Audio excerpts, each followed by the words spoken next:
Alright, let's jump straight in. Meet Haley, she's 14.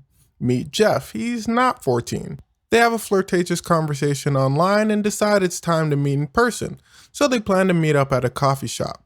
Cool, so we're at the coffee shop and Haley arrives first, so she orders a chocolate dessert for herself.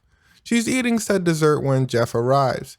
She says, "Whoa there, you don't look like the type of guy that has to meet girls online." He says, "Well, looks can be deceiving." The two place their orders and take their seats. Jeff sparks up a conversation and asks what's in her bag. She says books, and that makes sense, she's 14. Jeff notices one of the books is a medical journal, and she says, good eye. She's helping her father annotate one of his medical school journals. The two continue their conversation, and if you look real closely on the wall, you can see a missing persons poster of a girl named Donna. Haley sees a shirt she likes and Jeff buys it for her. He tells her he wants her to model it for him, and she does. She then models a different outfit for him, and Jeff can't help but stare. He tells her he has things at his house that she would probably be interested in, so she says, "Alright, cool, let's go." He then says her going to his house would be a little too crazy for him to do, and they should just chill. But she convinces him to let her go, which seems to be his plan all along. It seems he can't wait to get her home as homeboy is speeding. When they get to his place, he offers her a drink. She says no, thank you, as she does not take drinks from strangers. She heads to the kitchen and she makes herself as well as him a drink called a screwdriver, which for those of you that don't know is vodka mixed with orange juice. She spots some pictures on his wall that all seem to be underage, half-clothed girls, and he tells her those are of women who modeled for him in the past. Remember folks, he's a photographer, but it's still weird. He shows her his studio and she's quite impressed. She tells him he needs to drink some more because she's out drinking him. He does. She then asks him if he's ever slept with one of his clients. He says he sure has. She asks him if he's afraid of the legal repercussions of, well, being a pedophile. He says nah, he's chilling, but he's kind of vague in answering her question. They walk around some more as she tries to find a picture of the girl he slept with. She finds her. It's a girl named Janelle. He informs Haley that Janelle was his first girlfriend and that she's a big-time model now. She teases him and tells him he still loves her. She then tells him to take some photos of her in his living room. He says sure, and they get down to business. Haley starts making some questionable poses, half-clothed, as Jeff takes pictures. As he's taking pictures, he passes out. When he regains consciousness, he's bound to a chair with Haley standing over him.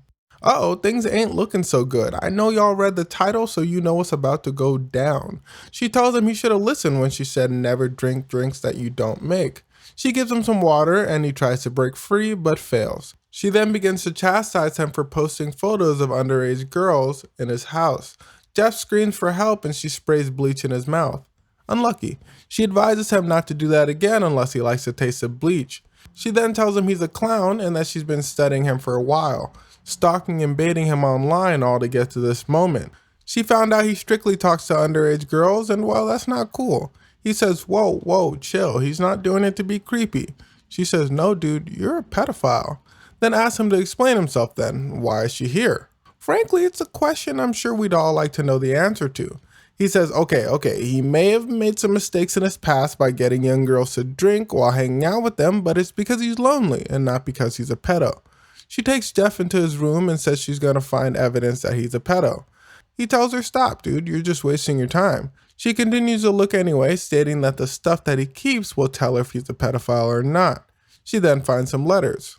Letters from Janelle, his ex-girlfriend. One of them is a breakup letter, a mean one at that, where she's mocking Jeff. Haley says she probably broke up with him because she found out he's a pedophile as she searches through his computer. She finds nothing and tells him to give up where he keeps his pedo stuff, but he stays silent. She begins searching through the entire house as Jeff sits there looking stressed. She finds a gun and tosses it on the bed because it might come in handy later. She keeps searching until she finds a safe. She asks Jeff for the passcode and he refuses to give it to her. Haley correctly guesses the code and unlocks a safe. She finds a photo of the missing girl Donna and calls Jeff a sick man. As she continues her search, Jeff kicks her into a table, knocking her unconscious.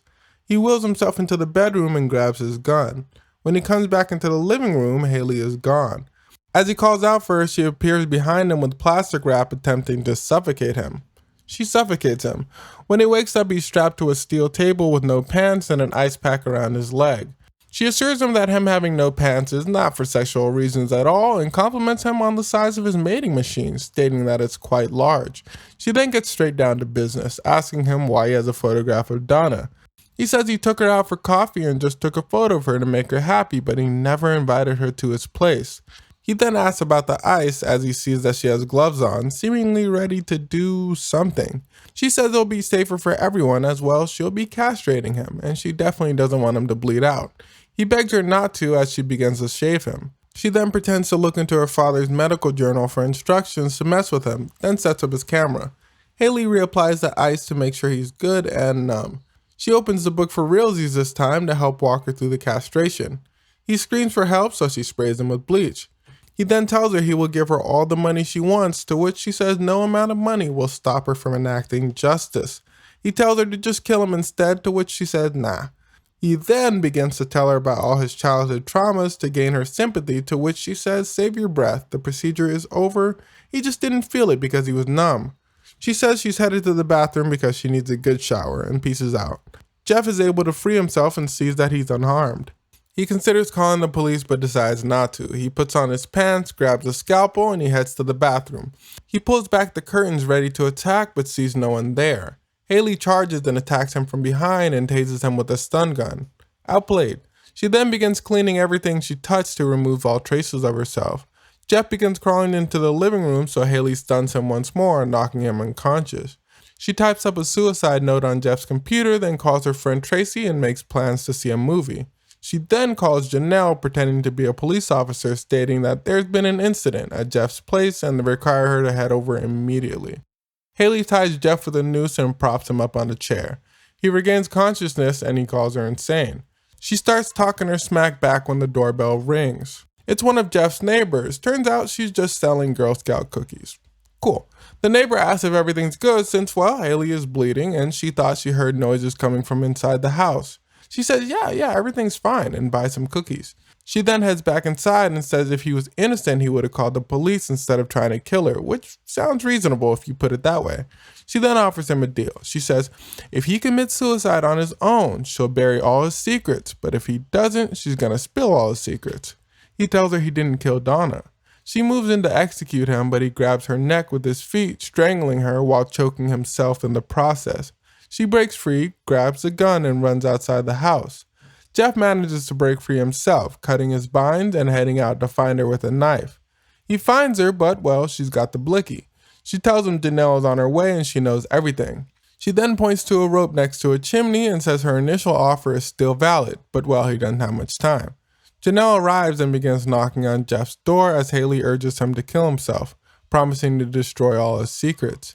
He confesses that he stood by and watched as someone assaulted, then murdered Donna. He says if she spares him, he'll come forward and reveal the identity of the other man.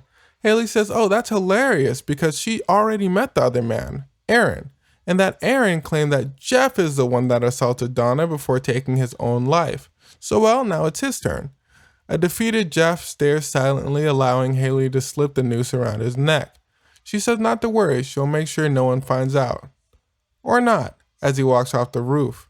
Haley then quickly escapes into the woods. And that's the end of our show, ladies and gentlemen. If you like this recap, be sure to hit that like and subscribe button for more videos like this one. Take care.